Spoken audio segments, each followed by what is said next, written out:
కానీ సార్ ఇక్కడ అంటే సుప్రీంకోర్టు దేశ సర్వోన్నత న్యాయస్థానము ఈ సమస్యను పులి స్టాప్ పెట్టిందా కామానా? అంటే ఒక లెవెల్లో కామా పెట్టి అనేక అపాస్ట్రఫీస్ ఇవి పెట్టుకుంటూ పోయింది, అనేక క్వశ్చన్ మార్క్స్ పెట్టుకుంటూ పోయింది. నేను ఇప్పటికైనా ఏమంటే ఆ మెయిన్ జడ్జిమెంట్లో వాళ్ళ రికమెండేషన్ ప్రకారం ఒక 4 అంశాలే పరిగణలోకి తీసుకోండి. ఒకటి, ఇది 341కు వ్యతిరేకం కాదు. 2, దళితులందరూ ఏకరూప సమాజం కాదు, అందరూ ఏక లక్షణాలు ఉన్న సమాజం కాదు, హెట్రోజెనిటీ ఉండేటువంటి సమాజం. 3వది, దళితుల్లో కొంతమంది లబ్ధి పొందినారు, ప్రాంతాలను బట్టి, రాష్ట్రాలను బట్టి. యూపీలో ఒక వృత్తి సమూహం పొందింది, తెలంగాణలో ఇంకొక వృత్తి సమూహం పొందింది, ఆంధ్రలో ఒక సమూహం పొందింది, తెలంగాణలో ఒక సమూహం. దాన్ని గుర్తించాలి. 4వది, అటువంటి వెనుకబడినటువంటి వాళ్ళకి ప్రత్యేక రిజర్వేషన్లు విత్ ఇన్ ది గ్రూపే. వీళ్ళకి ఎక్కువ ఇచ్చి రిజర్వేషన్లు 20% పే చేయమని మన విప్లవకారుల అభ్యుదయకారణకమైన కోర్టు ఏం చెప్పలే. మీ దానిలో మీరు వండుకున్న కుండలోంచే ఒక వెనుకబడినోడికి, బలహీనుడికి కొంచెం పిడికడ ఎక్కువ పెట్టండి. కానీ ఆ బలహీనుడికి పిడికడ ఎక్కువ పెట్టేటప్పుడు ఏం చెప్తున్నానంటే, ముందుగా ఆయన డయాగ్నైజ్ చేయించండి, ఆయన ఎందుకు బలహీనుడుగా ఉన్నాడు, ఆ బలహీనుల్లో పౌష్టికాహార లోపం వల్లనే ఉన్నాడా, మరి ఇంకేమైనా కారణాలా? ఆ రిపోర్టు తీసుకొచ్చి, ఆ టెస్టులన్నీ తీసుకొచ్చి, స్కానింగ్ తీసి, ఎక్స్రేలు తీసి, దాని ప్రకారం ఆయనకు ట్రీట్మెంట్ ఇచ్చడానికి ఆయనకు కావాల్సినటువంటి ఇది పెట్టండి అని అంటున్నారు. ఇది టైం టేకింగ్ ప్రాసెస్. అట్లా కాకుండా మీ జనాభాను బట్టి వీళ్ళకి ఇంత పెట్టుకోండి, మీ జనాన్ని బట్టి అంతకు పెట్టుకోండి అంటే సింపుల్గా ఉండేది. ఇప్పుడు విత్ ఇన్ ది మాదిగాసో విత్ ఇన్ ది మాలాసో ఉన్నారు. రామచంద్రరాజు కమిషన్లో ఇంకొక మనకు అడ్డంకి ఏమున్నదంటే, అన్సైంటిఫిక్గా చేసినారు. చిన్న ఎగ్జాంపుల్ చెప్తా. కులం అనేది వృత్తి సమూహం. జనరల్గా బైండ్లా అనే ఒక వృత్తి ఉంది. బైండ్లా అనే వృత్తి మాదిగలో భాగంగా చూపించినారు. కానీ మొన్నటి ఎలక్షన్స్ అప్పుడు అసలు నువ్వు మాదిగనే కాదు బైండ్లా అని చెప్పినారు. మొన్న ఎలక్షన్స్ అప్పుడు కడియం శ్రీహర్ లాంటి మాదిగ దండోరాకి ఒక ప్రధానమైనటువంటి వాయిస్గా ఉన్నటువంటి దాన్ని అసలు నువ్వు మాదిగనే కాదు అని చెప్పినారు. అంటే ఇప్పుడు మరి తీసుకునేటప్పుడు ఓన్లీ మాదిగ కుల జనాభానే తీసుకుంటారా, ఉపకులాలను కూడా దానిలో భాగం చేస్తారా? ఉపకులాలను కూడా దానిలో భాగం చేస్తే వాళ్ళకు సమాన హక్కులే ఉంటాయా, సెకండరీ సిటిజన్స్గా చూస్తారా? ఉపవర్గీకరణ అన్నారు దాంట్లో, అన్నారు అంటే ఎన్ని గ్రూపులు చేస్తావు నేనేమన్నా అంటే ఉపవర్గీకరణ అనేది మాలలో ఉన్నటువంటి అందరూ మాలలు వాళ్ళని, ఒక మాలదాసరిని, ఒక మాల మాస్టర్ని, ఒక పంబాలని, ఇంకో పోతరా నేతకాన్ని సమానంగా చూస్తారా? కరెక్ట్. ఒకటి, రేపు కోర్టు గారి ప్రకారము నేతకాని లేదా ఇంకొక సమూహము మాల కంటే వెనుకబడి ఉంది కాబట్టి మాకు ఎక్కువ రిజర్వేషన్లు ఇవ్వాలని అడుగుతారన్న, అడిగే అవకాశం ఉంటుంది. లేదా పంబాలనే సమూహం మాల కంటే అడ్వాన్స్ ఉంది కాబట్టి వాళ్ళకి రిజర్వేషన్లు ఇవ్వద్దని లేదా తగ్గించండి అని చెప్పడానికి అవకాశం ఉంటుంది. ఒకటి కదా. విచిత్రం ఏంటంటే రామచంద్రరాజు కమిషన్లో శాస్త్రీయత లేదంటే బైండ్లనేమో మాదిగ సమూహంలో చేశారు. బైండ్ల అంటే ఎవరు? పంతులే. ఈ గ్రామ దేవతలకు పూజలు చేశారు, గ్రామదేవతల పూజారి. ఈ నల్గొండలో, వరంగల్లో కొన్ని ప్రాంతాల్లో బైండ్లా ఉంటారు. మహబూబ్నగర్లో కొన్ని ప్రాంతాల్లో, ఇంకా కొన్ని ప్రాంతాలు అవే జిల్లాలో కొన్ని ప్రాంతాల్లో పంబాలో ఉంటారు.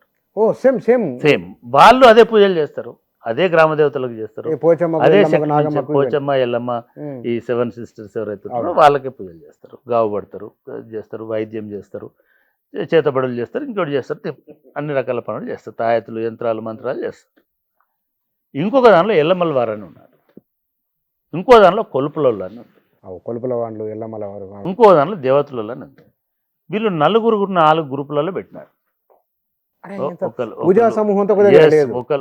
అందరూ ఒకే వృత్తి సమూహం అయినప్పటికీ, అందరూ ఒకే రకమైనటువంటి పని చేస్తున్నప్పటికీ, అందరూ ఒకే కల్చర్లో ఉన్నప్పటికీ బైండ్లనేమో మాదిగా ఉపకులంలాగా చూపించినారు, పంబాలనేమో మాలోప కులంలాగా చూపించినారు, కొలుపుల వాళ్ళనేమో బీసీ ఎస్సీఏ రెల్లి దీంతో పాటుగా దాన్ని చేసినారు. అదేవిధంగా ఇంకో దాన్నేమో ఆది ఆంధ్రతోటి కానీ ఇక్కడ నాకు సంబంధించి. చిన్నది దీని ఎందుకంటే నేను అంటే నేనేమంటున్నా అంటే ఇది అన్సైంటిఫిక్. నేను కొంచెం చిన్న వీళ్ళందరినీ ఒక కాడికి తీసుకురావాలంటున్నాను. నేను ఇది ఇక్కడ నేను చెప్పేది ఆశ్రిత కులాలు. నేను ఎవరు మన ప్రొఫెసర్ హనుమాస్వామి వారు రాసిన దాన్ని తర్వాత ఎక్స్పీరియన్స్లో కూడా చూసినది.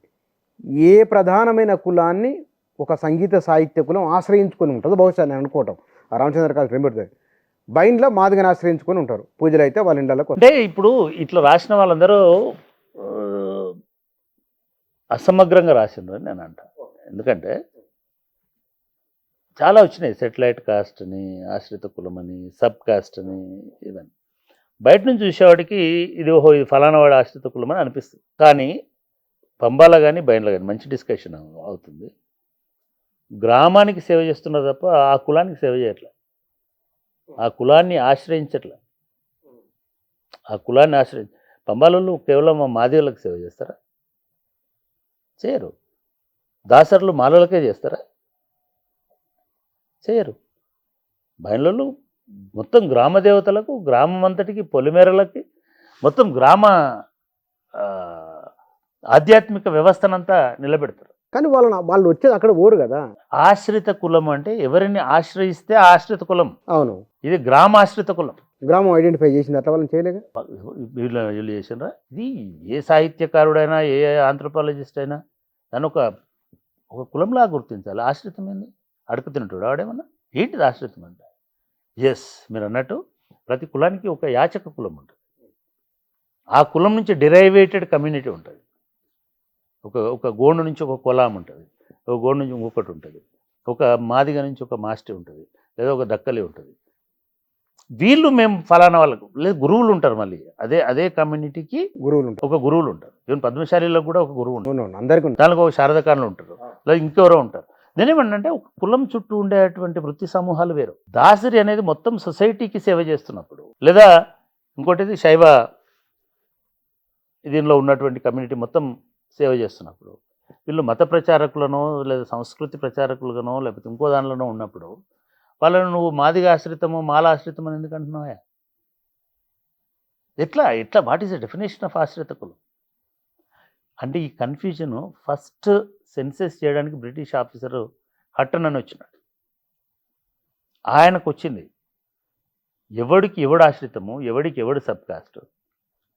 అసలు ఈ ప్రపంచం ఈ ఇండియా అనేది ఒక బేర్లు బీకుతుంటే ఇట్లా లోపలికి దిగిపోయినట్టుందని వాడు భయపడిపోయినాడు. ఆయన కాస్ట్ ఇన్ ఇండియా అని పుస్తకం కూడా రాసినాడు. ఫస్ట్ ఆఫీసర్ ఆయన, ఈ సెన్సెస్ చేయడానికి వచ్చిన కమిషనర్. సో ఇది అసమగ్రంగా జరిగిపోయింది, అయింది. నంబర్ 1. నంబర్ 2, గత 30 ఏళ్ళుగా, ఇది 35 ఏళ్ళ 40 ఏళ్ళ కింద డేటా రామచంద్రరాజు చెప్పింది. ఈ 40 ఏళ్లలో చాలా మార్పులు వచ్చేసాయి. కొన్ని కులాలు అంతరించిపోయినాయి. కొన్ని కులాలు అసర్టివ్గా పెరిగినాయి, డిమాండ్లోకి వచ్చినాయి, మాకు కూడా కావాలి షేర్ అనే కాడికి వచ్చినాయి.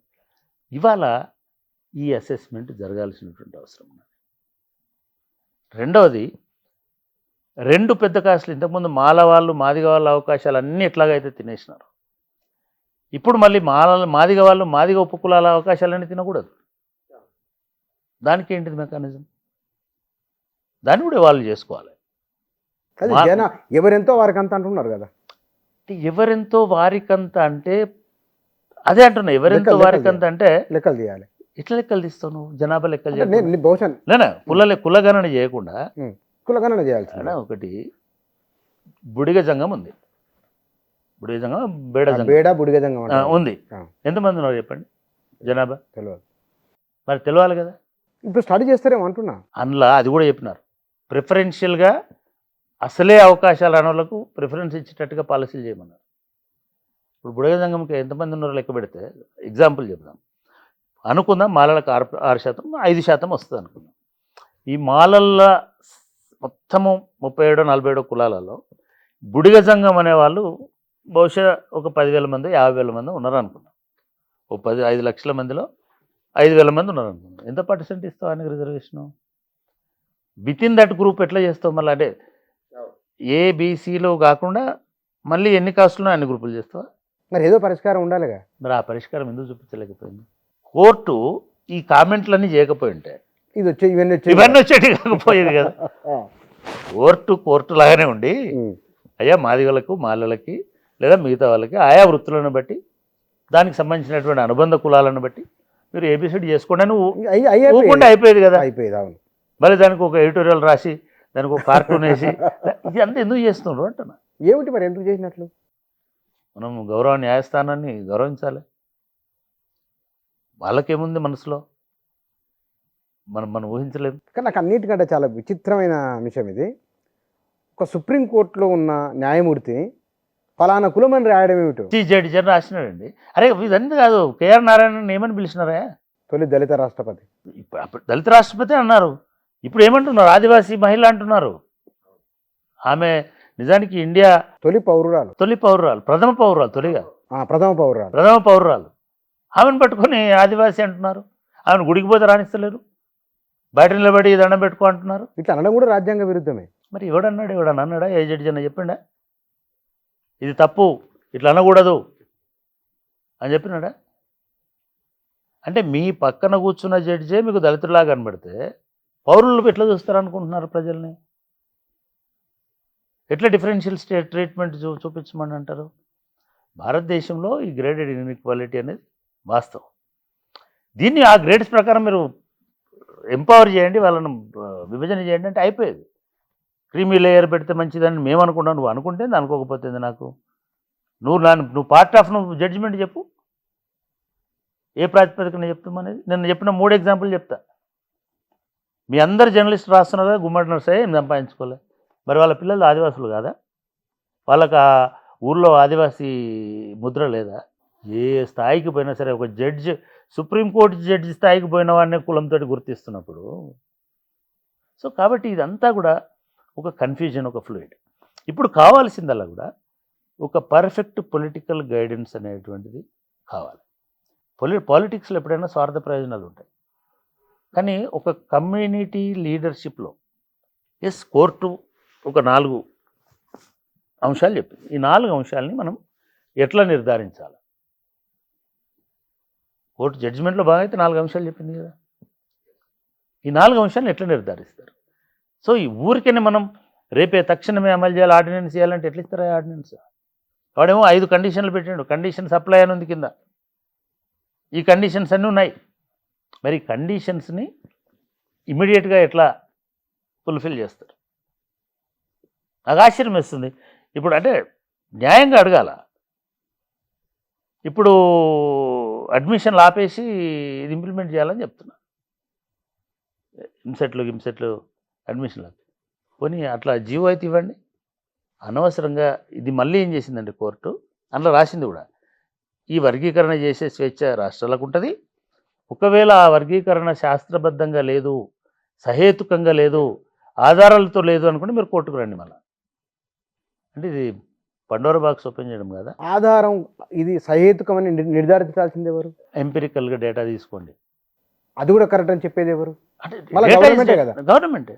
అంటే కమిషన్ వేసి ఇంతవరకు సపోజ్ పొలిటికల్ అంటే మిగతా కాంప్లెక్స్ కాబట్టి, తెలంగాణ రాష్ట్రం పుట్టినప్పటికీ మనకు చాలా ఈజీ, ఎందుకంటే 10 ఏళ్ళ లెక్కలే కాబట్టి. ఎంతమంది మాదిగ ఎమ్మెల్యేలు వచ్చినారు, ఎంతమంది మాల ఎమ్మెల్యేలు వచ్చినారు, రాజకీయంగా ప్రాధాన్యత ఇచ్చినారా ఇవ్వలేదా, లెక్క తీస్తారు కదా. అంటే సపోజ్ అనుకుందాం సమానమే ఉంది జనాభా, కానీ ఏం చేస్తావు మరి? ఎట్లా కల్పిస్తావు స్పెషల్ ప్రయారిటీ? ఈ 10 ఏళ్లలో కాలేజీల్లో వచ్చినటువంటి సీట్లను తీసుకుంటాం అనుకుందాం, జనాభా నిష్పత్తి ప్రకారమే ఉందని, ఎవరికి గ్రాస్ ఇంజస్టిస్ జరగలేదని. కానీ అప్పుడు ఏమవుతుంది? ఒక దక్కలాయన వస్తాడు, మాకు ఇప్పటివరకు ఒక అవకాశం కూడా రాలేదు, ఒక్క సీట్ ఇంజనీరింగ్లో కూడా మా వాళ్ళు లేరంటాడు. మనం బీసీలలో చూస్తున్నాం, చాకలి కమ్యూనిటీ వస్తున్నారు, రజక, మాకు ఒక్క ఎమ్మెల్యే కూడా ఇవ్వలేదని అన్నాడు. మంగళి వాళ్ళు వస్తున్నారు, మాకు ఒక్క. ఇది స్టార్ట్ అవుతుంది బీసీలలో. ఎట్లాంటిదైతే స్టార్ట్ అయిందో ఇది స్టార్ట్ అవుతుంది. అట్లాగే సీట్లలో లెక్కలు తీస్తారు, అన్నీ ఉంటాయి, కాస్ట్ సర్టిఫికెట్లు ఉంటాయి, అన్నీ ఉంటాయి. జాబులు లెక్కలు తీస్తారు. అనుకుందాం రిప్రజెంటేటివ్ సమానం ఉందని, సమానం ఇస్తామా రిజర్వేషన్? కోర్టు చెప్పింది సమానం ఇవ్వమని. కానీ మనం అడుగుతున్నాం జనాభా ప్రాతిపదికన. జనాభా ప్రాతిపదికన ముచ్చట లేదా? వాళ్ళ వెనుకబడుతున్నాము, వాళ్ళ అండర్ రిప్రజెంటేషన్. అంటే మీరు జడ్జిమెంట్ మొత్తం చదివిండ్రా? మొత్తం జడ్జిమెంట్ సార్, మొత్తం 548 పేజీలు. అంటే దానిలో మెయిన్ జడ్జిమెంట్ వేరే ఉంటుంది, పాత కేసుకు సంబంధించిన వివరణ వేరే ఉంటుంది. అది అనేక సార్లు చదివినటువంటి ఈ అంశాలు మొత్తం జడ్జిమెంట్లో ఇంకా చాలా అంశాలు ఉన్నప్పటికీ రేపు ప్రతిబంధకం కాబోతున్నటువంటి అంశాలలో ఈ ఇన్ఈక్వాలిటీని, డిస్క్రిమినేషన్ లెవెల్స్ని అసెస్ చేయడం ఎట్లా, ఈ ప్రశ్న ఎందుకని సార్ అంటే అభివృద్ధిని అసెస్ చేయడం ఎట్లా, డేటా అప్రాప్రియేట్ డేటాతోటే చేయండి అని అంటున్నాను. ఏడుంది ఆ డేటా? నువ్వేమో దేశంలో కులగణన చేయాలంటే జడ్జిమెంట్ ఇవ్వవు, చేయమని డైరెక్షన్ ఇవ్వవు గవర్నమెంట్ ఆఫ్ ఇండియాకి. ఇది ఇంపార్టెంటు. మా జడ్జిలలో 530 మంది జడ్జిలు ఉంటే ఒక కమ్యూనిటీ వాళ్ళు 287 మంది ఉన్నారు. మేము డైవర్సిటీలో లేము. అసలు జనాభాలో ఈ 287 ఉన్న వాళ్ళే బహుశా 60% ఉండి ఉంటారు. ఒకసారి లెక్కలు చేయమని ఎందుకు అడుగుతలేరు?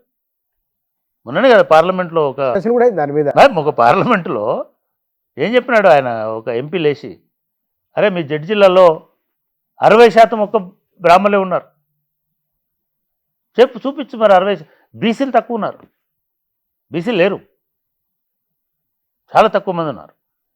మరి చెప్పండి, బీసీలు లేరు అసలు భారతదేశంలో. ఏదో ఒక ప్రాతిపదిక ఉండాలి కదా. ఇది తెలివికి సంబంధించిన, అర్హతకు సంబంధించిన విషయం కాదు, ఇది అవకాశానికి సంబంధించినటువంటి విషయం. ఈ దేశం గర్వంగా ఉండాలి. నేను అన్నారు కదా, ఇది భారతీయ దీనికి విఘాతం కలిగిస్తుంది కుల సెన్సెస్. మత సెన్సెస్ ఎందుకు చేస్తున్నాం? జనాభా లెక్కలలో మతము కాలం ఎందుకుంది? అది విఘాతం కదా, ప్రజలను విడదీయడం కదా. మేము హిందువులం ఇంతున్నాము, మేము ముస్లింలు ఇంతున్నాము, రెచ్చగొట్టడం కదా. ముస్లింలు ఎంతమంది ఉన్నారో, క్రిస్టియన్లు ఎంతమంది ఉన్నారో, నియో బౌద్ధులు ఎంతమంది ఉన్నారో, ఈ లెవెల్ దాకా జైనులు ఎంతమంది ఉన్నారో పార్టీ కూడా లెక్కలు, పార్సీ కూడా తీస్తున్నావు కదా, సిక్కులను తీస్తున్నావు కదా. నువ్వు సిక్కులను తీస్తున్నప్పుడు వాని పక్కనే ఉన్న దళితుని తీస్తే ఏమవుతుంది? ఎందుకు తీయవు? దళిత సిక్కును ఎందుకు తీయవు? అంటే నిజానికి కులం మతం కంటే చాలా ఇది నుంచి ఎక్కువ పీడనను కలిగించేది. మతం పీడనను కలిగించకపోవచ్చు. అందరూ భక్తులాగే నువ్వు కూడా ఒక భక్తుడి ఉండవచ్చు. అయ్యప్ప దగ్గరికి నువ్వు అదే నల్ల బట్టలు కట్టుకొని పోవచ్చు, నీకేం డిస్క్రిమినేషన్ లేదు. నువ్వు కూడా బొట్టు పెట్టుకొని జై రామానుజాయ నమః అంటే నీకు కూడా ఏం పెద్ద ప్రాబ్లం ఉండకపోవచ్చు. కానీ కాస్ట్ అట్లా కాదు కదా, కులం భిన్నమైంది. మరి దాన్ని ఎందుకు లెక్క పెట్టద్దు అంటున్నారు? ఇది సమస్య. నేనేమనుకుంటున్నానంటే ఒకటి ఇమీడియట్గా దీన్ని మాట్లాడుకుంటూనే జనాభా లెక్కలు అనేటువంటివి కుల ప్రాతిపదికన జరగాలి అనేది 2010 నుంచి పెండింగ్లో ఉన్నటువంటి డిమాండ్. దీనికి అప్పుడున్న గవర్నమెంట్, కాంగ్రెస్ గవర్నమెంట్ ఒప్పుకుంది. అప్పుడు ప్రతిపక్షంగా ఉన్న బీజేపీ డిమాండ్ చేసింది. ఇప్పుడు ప్రతిపక్షంలోకి కాంగ్రెస్ అప్పుడు ఒప్పుకుంది, ఇప్పుడు కూడా ఒప్పుకుంటుంది. ఇప్పుడు బీజేపీ ఉల్టా తిరుగుతుంది. ఈ పార్టీల మీద, పార్లమెంట్ మీద బీసీలు, ఎస్సీలు, ఎస్టీలు అందరూ కలిసి ఒక డిమాండ్ పెట్టి ఒత్తిడి పెట్టాల్సినటువంటి అవసరం, ఒత్తిడి పెట్టి దాన్ని సాధించాల్సిన అవసరం ఉంది. దాన్ని సాధిస్తే నీకు ఈ ప్రాబ్లమే ఉండదు. ఇప్పుడు విచిత్రము, వీడు ఎంత విచిత్రమైన కేసులు అంటే వస్తాయి రేపంటే, within the quota, within the సబ్కా, విత్ ఇన్ ది గ్రూప్, మళ్ళా ఆ లెవెల్ ఆఫ్ డిస్క్రిమినేషన్ బట్టి ఉంటుందండి. లెవెల్ ఆఫ్ డిస్క్రిమినేషన్ అనేది ఏంటో, నువ్వు ఇస్తే ఛాయ్ తాగుతాడు కానీ నీళ్ళు తాగడు, అదా level of discrimination? What is level of discrimination? ఇది అంటరానితనం కదా. అంటే అసలు కాస్ట్ అంటే వీళ్ళకి అర్థం కాలేదేమో పాపం జడ్జిలకి. దళితులు అంటే అర్థం కాలేదేమో. దళితులు అంటరానితనం అనేటువంటి భారాన్ని మోసి అవకాశాలను పొందలేకపోయినారు. దానిలో మళ్ళీ నువ్వు గ్రేడేషన్ చేయమని అడుగుతున్నావు, లెవెల్ ఆఫ్ డిస్క్రిమినేషన్ గురించి మాట్లాడుతున్నావు. అంటే దాన్ని ఎట్లా డిఫైన్ చేస్తావు? నా దృష్టిలో దక్కలి మోస్ట్ బ్యాక్వర్డ్ అని అనుకుంటాను నేను. అంటే వాళ్ళందరినీ ఏం చేస్తాం? ఈ గ్రూపింగ్ దగ్గర మాలా ఇంటలెక్చువల్స్ అయినా, మాది ఇంటలెక్చువల్స్ అయినా, ఈ ఉపకులాలకు, చిందరవందర కులాలకు న్యాయం జరిగేటట్టుగా వీళ్ళందరినీ ఒక దగ్గరికి తీసేటట్టుగా తీసుకురావాల్సిన అవసరం. రెండవది, నేను ఖచ్చితంగా చెప్పగలను, దీనిలో కూడా బాగుపడ్డ కులాలని వాళ్ళని కూడా గుర్తించండి, ఐడెంటిఫై చేయండి. సో ఇది ఒక పెద్ద ఎక్సర్సైజ్ నడవాల్సింది. రేవంత్ రెడ్డి అన్నట్టుగానో లేకపోతే చంద్రబాబు నాయుడు అన్నట్టునో రేపటి నుంచి ఇది అమలు కాకుండా ప్రతిబంధకాలను కోర్టు విధించిందని నేను అనుకుంటున్నాను. ఫైనల్గా అంటే ఇప్పుడు మనకి తీర్పు ప్రభుత్వాలు ఎట్లున్నప్పటికీ మనకు 2 వాదాలు సెట్ అవుతున్నాయి జాతీయ స్థాయిలో. ఒకటి, దళిత మూలాల నుంచి దళితుల చైతన్యాన్ని సమూలంగా నరికివేసేటువంటి చర్యకు ప్రభుత్వాలు దిగుతున్నాయి, దానికి కోర్టు సహకరిస్తుంది అనేటువంటి అభిప్రాయం, లేదా ప్రభుత్వాలు అటువంటి భావనతో ఉన్నాయనేటువంటి అభిప్రాయం ఒక సెట్లోకి వస్తున్నాయి. రెండవది, నార్త్ సౌత్ డివైడ్కి కూడా దారితీస్తున్నది. నార్త్లో ఎట్లా ఏ జాతులు అయితే వ్యతిరేకిస్తున్నాయో సౌత్లో ఆ జాతులు ఆహ్వానిస్తున్నాయి. అంటే దేశవ్యాప్తంగా అన్ని కులాలకు ఒకే స్టేటస్ లేదు. మూడవది, దానిలో ఉన్న అంతర్గతంగా ఉన్నది ప్రిఫరెన్షియల్ ట్రీట్మెంట్ ఇవ్వాలి అనేటువంటి మాటలు. అది సాధ్యమయ్యేదా కాదా అనేది ఉంది. సరే, ఇవి ఎట్లుండి ప్రభుత్వాలు ఎట్లా చేసినప్పటికీ డెఫినెట్గా ఏ రాష్ట్రానికి ఆ రాష్ట్రము, ఆ రాష్ట్రంలో ఉన్న మేధావులు, ఆ రాష్ట్రంలో ఉన్న ఉద్యమకారులు, ఆ రాష్ట్రంలో ఉన్నటువంటి ఈ ఆందోళనలలో ఈ ఉద్యమంలో భాగమైనటువంటి మిగతా వాళ్ళు కొంత విజిలెంట్గా ఉండాలి, కొంచెం సహనంగా కూడా ఉండాలి. నిజంగా కూడా ఏమి పెద్ద విభజన అనేటువంటిది ప్రజాస్వామికం, ఎందుకంటే అది ఒక ఆకాంక్ష, దాన్ని గౌరవించాలి ఎవరైనా సరే. రెండవది, ఇది మొత్తంగా విడదీసేటువంటి స్థితికు లేకపోతే విభేదాలు సృష్టించే దశకు పోకుండా అప్రమత్తంగా ఉండాల్సినటువంటి బాధ్యత మాదిగ సంఘాలకు సంబంధించిన నాయకులకి, ఆ సంఘాలకు సంబంధించినటువంటి మేధావులకు ఉంటుంది. ఇది ఈవెన్ సంఘాలకు సంబంధించినటువంటి వాళ్ళు కూడా దీన్ని ఆహ్వానించాలి. అదేవిధంగా మాదిగలు కూడా ఈ చట్టం రూపొందించే క్రమంలో, ఈ చట్టం లేదు ఇప్పుడు మళ్ళీ ఫ్రెష్గా చట్టం చేయాలంటే మళ్ళీ వాళ్ళు చెప్పిన కోర్టును సాటిస్ఫై చేసి అన్ని చర్యలు తీసుకోవాలని అంటే అది సమయం పట్టేటువంటి అవకాశం ఉన్నది. కాబట్టి ప్రభుత్వాలని తక్షణమే దానికి కావాల్సినటువంటి ఏర్పాట్లను చేయమని అడగాలి. రెండవది, ఇంకొక వాదన కూడా పెట్టచ్చు, మనకు ఇప్పుడు కొత్తగా లెక్కలు తీసి కమిషన్లు వేసి చేసేటువంటి అవకాశం లేదు కాబట్టి మనకు ఆల్రెడీ 2014లో తీసినటువంటి లెక్కలు ఉన్నాయి కాబట్టి, అది సమగ్ర కుటుంబ సర్వేకి సంబంధించినవి ఉన్నాయి కాబట్టి దాన్ని వ్యాలిడేట్ చేసి ఒక కమిషన్ చేసి దాన్ని వ్యాలిడేట్ చేసి ఆ లెక్కల ఆధారంగా చేస్తారా చూడాలి. ఈలోపు ప్రభుత్వాలు చర్యలు తీసుకునేంత వరకు అనవసరమైనటువంటి విద్వేషాలు, అనవసరమైనటువంటి ఆవేశాలు, అనవసరమైనటువంటి స్పర్ధలు, అనవసరమైన అనుమానాలు ఉండకుండా దళిత జాతి ఐక్యంగా ఉంటే నిలబడుతుంది, ఐక్యంగా ఉంటే బాగుంటుంది అనేటువంటిది నా అభిప్రాయం. Thank you sir, thank you very much. ఈ వర్గీకరణ అంశానికి, ఎస్సీ రిజర్వేషన్ల వర్గీకరణ అంశానికి సంబంధించి గడిచిన ఈ 2 రోజులుగా విస్తృతమైన చర్చ జరుగుతున్నది. అయితే దీనిపైన కొన్ని అనుమానాలు ఏమున్నాయి, అందులో కొంత లోతైన విశ్లేషణ, అందరి అవగాహన కోసం చేస్తున్న ఒకానొక ప్రయత్నం ఇది. ఇందులో ఈ డిస్కషన్లో ఆ పత్రికల్లో వచ్చిన వార్తలు, జడ్జిమెంటు, భవిష్యత్తు ఎట్లా ఉండవచ్చు ఏమిటనే తదితర అంశాలకు సంబంధించిన ఒక చర్చ ఇది. ఇందులో అవగాహన కల్పించడమే ప్రధానమైన ఉద్దేశంగా భావించాలి. Thank you.